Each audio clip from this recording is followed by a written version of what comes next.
My name is Leo.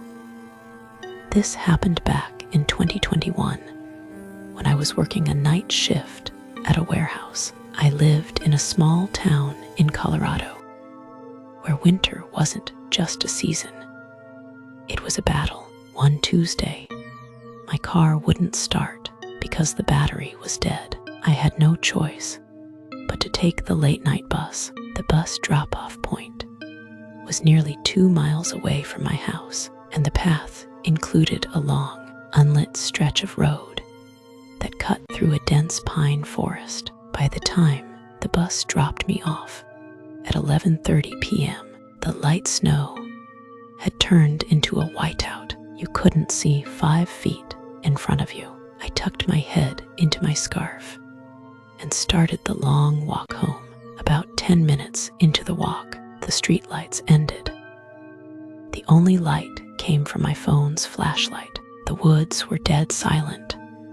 In a blizzard, there is a specific kind of silence. It's heavy, like the snow is muffling the sound of the world. Suddenly, I heard a crunch. I stopped. The sound stopped. I looked behind me, nothing but white. I told myself it was just snow falling from a tree branch. I kept walking, but then I heard it again. Crunch, crunch, crunch. It was the sound of heavy boots, but they weren't behind me. They were coming from the woods to my left. I shined my light into the trees about 30 yards away. Standing behind a thin pine tree was a man. He was incredibly tall, maybe 7 feet. He wasn't wearing a winter jacket. He was wearing an old, dirty tuxedo. No hat, no gloves. Just a black suit in -10-degree weather. He wasn't moving. He was just standing there, half hidden by the tree, watching me. "Hey, do you need help?" I shouted. My voice felt small in the wind. The man didn't move. But then he spoke. Or rather, he repeated me. "Hey, do you need help?" His voice didn't sound human. It sounded like a recording played at the wrong speed, distorted and raspy. I started walking faster. My heart was thumping against my ribs every time I took a step. I could hear him moving through the deep snow in the woods, keeping pace with me. He wasn't staying on the road. He was stalking me from the shadows of the trees. I decided to run. As soon as I broke into a jog, I heard a terrifying sound. The man began to laugh. It wasn't a normal laugh. It was a high-pitched, hysterical screech that echoed through the trees halfway home. I saw an old SUV parked on the side of the road, covered in a thick layer of snow. It looked like it had been abandoned for hours. I thought about hiding inside it, but as I got closer, I saw that the driver's side door was wide open. I shined my light inside. The interior was shredded. The seats were torn to pieces, and there was dark, frozen blood on the dashboard. But there was no body. Then I heard a whisper from the backseat of the empty car. "Leo, look at me." My blood turned to ice. How did it know my name? I hadn't told anyone my name. I looked at the snow on the ground near the car. There were dozens of footprints, but they weren't human. They looked like bird tracks, but the size of a grown man's hand. I didn't look in the backseat. I ran.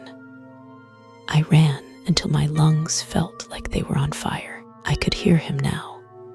He wasn't hiding anymore. He was out on the road, sprinting behind me. The sound of his dress shoes hitting the frozen pavement was getting louder. Clack, clack, clack. I reached my driveway and fumbled for my keys. My hands were shaking so hard, I dropped them into the snow. I dropped to my knees, frantically digging through the white powder. I heard a breath right behind my ear, a cold, freezing breath that smelled like rotting meat. I found the keys, jammed them into the lock, threw myself inside and slammed the door. I pushed the heavy dresser in front of the door and ran upstairs to my window. I looked down at my front porch. The tall man in the tuxedo was standing right there. He looked up at my window. In the moonlight, I finally saw his face. He had no eyes, just smooth, pale skin where his eyes should have been, and his mouth was stitched shut with thick, black thread. Yet, somehow, he was still laughing that horrible, screeching laugh. He stood there for exactly 1 hour, perfectly still. Then, he simply turned around and walked back into the woods. When the police came the next morning, they found the abandoned SUV I had seen. They identified the blood. It belonged to the bus driver who had dropped me off. But the most chilling part, when the police looked at my porch, they found something the man had left behind. It was my wallet, which I must have dropped at the warehouse earlier that day. Inside the wallet, my ID card was missing.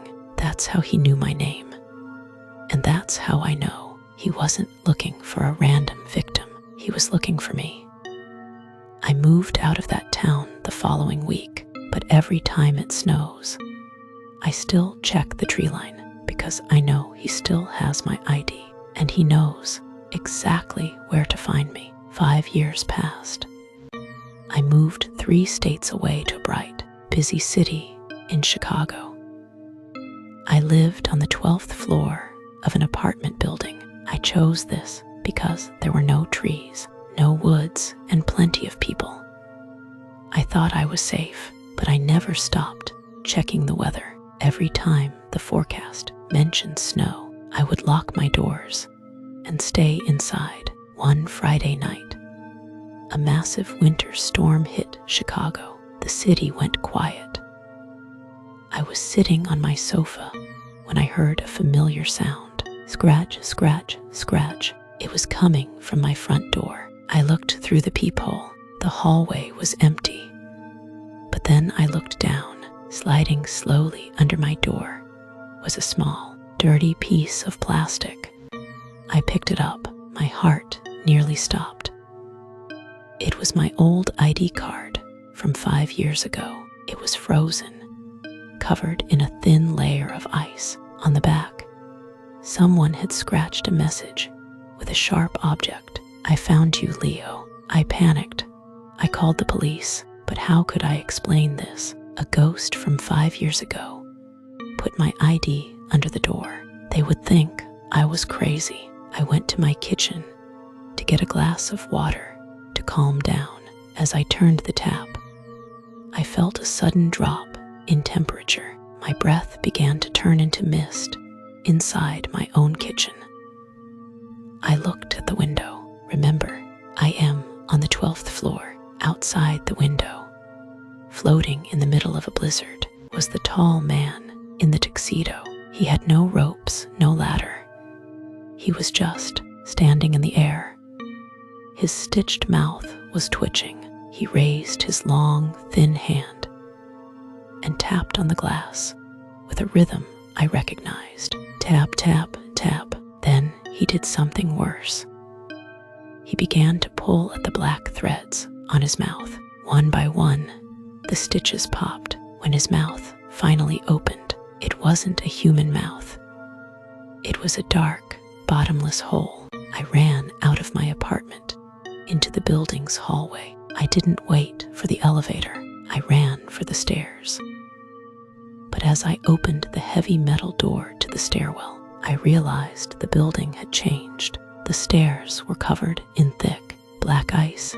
The walls were shivering, the lights were flickering, and every time they went dark, I could hear that clack, clack, clack of dress shoes coming up from the floors below. I ran upwards toward the roof. I had nowhere else to go.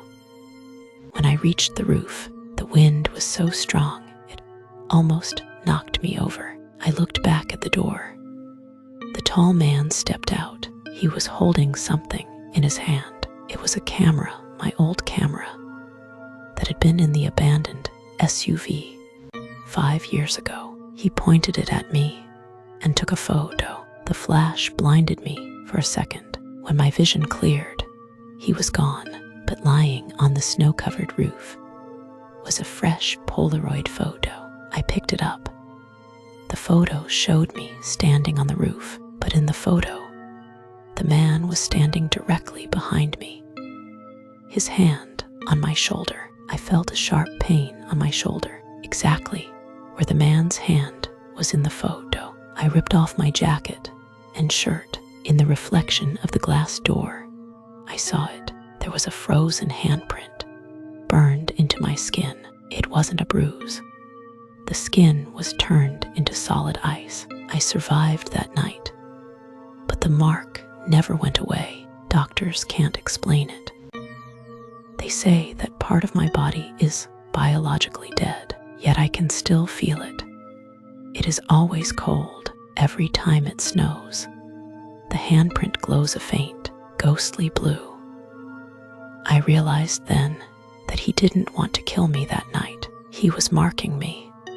I am now a beacon, no matter where I go, no matter how far I run. When the snow falls, he can find me. I am writing this now from a small house in the desert where it never snows. It is 100 degrees outside, but today, for the first time in 3 years, the clouds are turning gray. The temperature is dropping, and my shoulder is starting to glow.